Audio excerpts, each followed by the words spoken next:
ছাত্র জনতার গণ অভ্যুত্থানে ক্ষমতাচ্যুত হয়ে ভারতে পালিয়ে আশ্রয় নেওয়া সাবেক প্রধানমন্ত্রী শেখ হাসিনার সঙ্গে দেখা করেছেন যুক্তরাজ্য আওয়ামী লীগের একদল নেতা।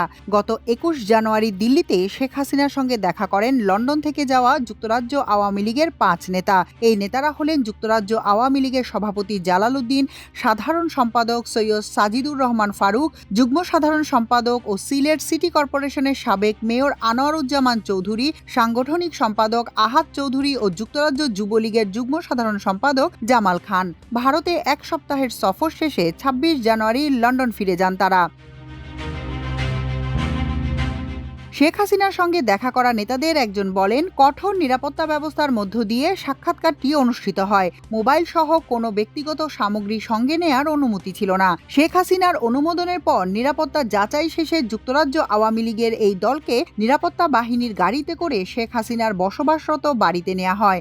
আমরা শেখ হাসিনার সাথে সাক্ষাৎকালে প্রায় ৫ ঘন্টা সেখানে অবস্থান করেছি। পুরো সময়টি তিনি আমাদের দিয়েছেন। তাকে বেশ আত্মবিশ্বাসী ও প্রত্যয়ী মনে হয়েছে। শারীরিক কোনো অসুস্থতা তার মধ্যে লক্ষিত হয়নি, তবে সামান্য একটু ওজন কমিয়েছেন বলে মনে হয়েছে। ভারত সরকার দিল্লিতে একটি সুসজ্জিত নিরাপত্তা বেষ্টনীর মধ্যে বিশাল প্রাসাদে শেখ হাসিনাকে অত্যন্ত মর্যাদার সঙ্গে রেখেছে।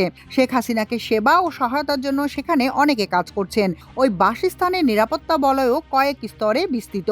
শেখ রেহানা নিয়মিত বিরতিতে লন্ডন থেকে দিল্লিতে গিয়ে শেখ হাসিনার সঙ্গে কিছুদিন অবস্থান করেন বলেও জানান তিনি। এদিকে দেশ ছেড়ে পালিয়ে দিল্লিতে আশ্রয় নেওয়ার পর থেকে বিভিন্ন সময় বিবৃতি পাঠিয়ে নানা বিষয়ে তার মতামত প্রকাশ করেছেন শেখ হাসিনা। অনলাইনে বিভিন্ন মাধ্যমে নেতাকর্মীদের সঙ্গে কথা বলেছেন তিনি।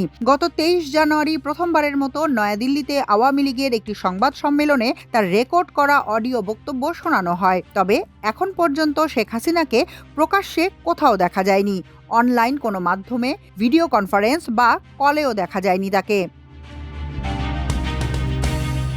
২০০৯ সাল থেকে টানা ১৫ বছরের বেশি সময় ধরে দেশ শাসন করেন শেখ হাসিনা। এই সময় দেশে গুম, বিচার বহির্ভূত হত্যা, ভিন্ন মতাবলম্বীদের কঠোরভাবে দমন করেন তিনি। এছাড়া ছাত্র জনতার জুলাই আন্দোলন দমন করতে গিয়ে প্রায় ১৫০০ মানুষকে হত্যা করা হয়। আন্দোলন দমনে সংঘটিত মানবতা বিরোধী অপরাধের দায়ে শেখ হাসিনাকে মৃত্যুদণ্ড দিয়েছেন আন্তর্জাতিক অপরাধ ট্রাইব্যুনাল। এছাড়া হত্যা, গুম ও দুর্নীতি সহ বিভিন্ন অভিযোগে অনেক মামলায় তার বিচার চলছে। বিচারের মুখোমুখি করতে শেখ হাসিনাকে হস্তান্তরের জন্য ভারতের কাছে একাধিকবার অনুরোধ জানিয়েছে অন্তর্বর্তী সরকার। তবে এখনও এ বিষয়ে সুস্পষ্ট কোনো বক্তব্য দেয়নি ভারত সরকার। মাল্টিমিডিয়া ডেস্ক, আমার দেশ।